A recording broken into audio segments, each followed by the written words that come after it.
ଜୟ ଜଗନ୍ନାଥ। କଳି ଯୁଗରେ ଭାଇ ବୋହୂକୁ ଦେଢ଼ଶୁର ଛୁଅନ୍ତି ନାହିଁ କାହିଁକି? ଶ୍ରୀକ୍ଷେତ୍ରରେ ମହାଲକ୍ଷ୍ମୀ ଦୁଇ ଭାଇ ସହିତ କାହିଁକି ପୂଜା ପାଆନ୍ତି ନାହିଁ? ରଥଯାତ୍ରାରେ ଲକ୍ଷ୍ମୀନାରାୟଣ କଳିକୁ କିଏ ସମାଧାନ କରନ୍ତି? ଆମେ ଜାଣିଛନ୍ତି ମାତା ଲକ୍ଷ୍ମୀ ପ୍ରଭୁ ଜଗନ୍ନାଥଙ୍କୁ ବିବାହ କରିଛନ୍ତି। ମା ଲକ୍ଷ୍ମୀ ଜଗନ୍ନାଥଙ୍କର ପତ୍ନୀ। ବଳଭଦ୍ର ଜଗନ୍ନାଥଙ୍କ ବଡ଼ ଭାଇ ହୋଇଥିବାରୁ ମା ଲକ୍ଷ୍ମୀଙ୍କର ଦେଢ଼ଶୁର। ବଳରାମ ଦାସ ଲକ୍ଷ୍ମୀ ପୁରାଣରେ ବର୍ଣ୍ଣନା କରିଛନ୍ତି। କମଳିନୀ କହୁଛନ୍ତି, ତୁଳସୀ ବ୍ରାହ୍ମଣୀ ଦେଢ଼ଶୁର ମୋର ଯେ ଅଟନ୍ତି ହଳପାଣି। କଳି ଯୁଗରେ ମାନବ ସମାଜ ପାଇଁ ପ୍ରତ୍ୟେକ ବଡ଼ ଭାଇ ସାନ ଭାଇର ପତ୍ନୀର ଦେଢ଼ଶୁର ଅଟନ୍ତି। ଦେଢ଼ଶୁରକୁ ଛୁଇଁବା ବାରଣ ରହିଛି। ଏହି ପ୍ରସଙ୍ଗରେ ବଳରାମ ଦାସ ଲକ୍ଷ୍ମୀ ପୁରାଣରେ କହିଛନ୍ତି, ମା ଲକ୍ଷ୍ମୀ ବଳଭଦ୍ରଙ୍କୁ ଛୁଇଁବେ ନାହିଁ। ବଡ଼ଦେଉଳରେ ବଳଭଦ୍ର ଅବସ୍ଥାନ କରିଥିବାରୁ ମା ଲକ୍ଷ୍ମୀଙ୍କ ମନ୍ଦିର ବଡ଼ଦେଉଳରୁ ଅନତି ଦୂରରେ ରହିଅଛି।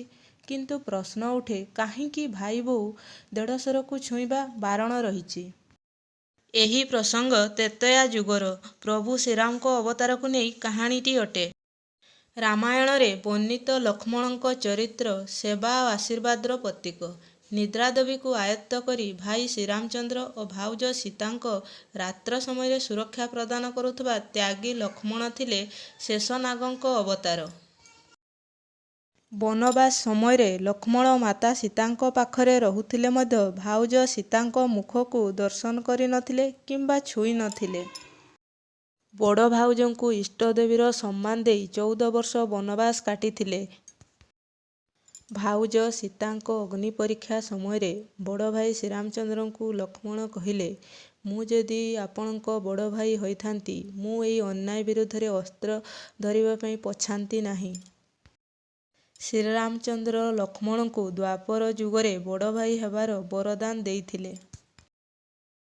ଅଯୋଧ୍ୟାର ରାଜା ରାମଚନ୍ଦ୍ର ମାତା ସୀତାଙ୍କୁ ବନରେ ଛାଡ଼ିଦେବାକୁ ଲକ୍ଷ୍ମଣଙ୍କୁ ଆଦେଶ ଦେଇଥିଲେ। ଲକ୍ଷ୍ମଣ ଏହି ଆଦେଶକୁ ପ୍ରତିବାଦ କରି କହିଲେ, ମୁଁ ଯଦି ଆପଣଙ୍କର ବଡ଼ ଭାଇ ହୋଇଥାନ୍ତି, ଏହି ଆଦେଶକୁ ବିରୋଧ କରିଥାନ୍ତି। ଶ୍ରୀରାମଚନ୍ଦ୍ର କଳି ଯୁଗରେ ଲକ୍ଷ୍ମଣଙ୍କୁ ବଡ଼ ଭାଇ ହେବାର ବରଦାନ ଦେଇଥିଲେ।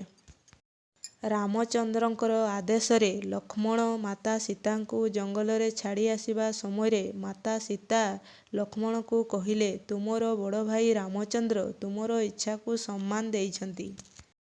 ମାତା ଲକ୍ଷ୍ମୀ କହିଲେ, ତୁମେ କଳି ଯୁଗରେ ବଡ଼ ଭାଇ ହୋଇ ଜନ୍ମ ହେଲେ ମୋର ଦେଢ଼ଶୁର ହେବ। ତ୍ରେତୟା ଯୁଗରେ ଯେମିତି ତମେ ମୋତେ ସମ୍ମାନ ଦେଇଛ, ମୁଁ ମଧ୍ୟ କଳି ଯୁଗରେ ତମକୁ ସେମିତି ସମ୍ମାନ ଦେବି। ତୁମେ ସୀତାଙ୍କ ମୁଖକୁ ଦର୍ଶନ କରିନାହଁ, ମୁଁ ମଧ୍ୟ ମହାଲକ୍ଷ୍ମୀ ରୂପରେ ତୁମରି ମୁଖକୁ ଦର୍ଶନ କରିବି ନାହିଁ। ଅଢ଼ଣା ଭିତରେ ମୁହଁ ଲୁଚାଇ ଭାଇ ବୋହୂର ପରିଚୟ ପ୍ରଦାନ କରିବି। ତୁମେ ସୀତାର ପାଦକୁ ଦର୍ଶନ କରି ପ୍ରଣାମ କରିଛ।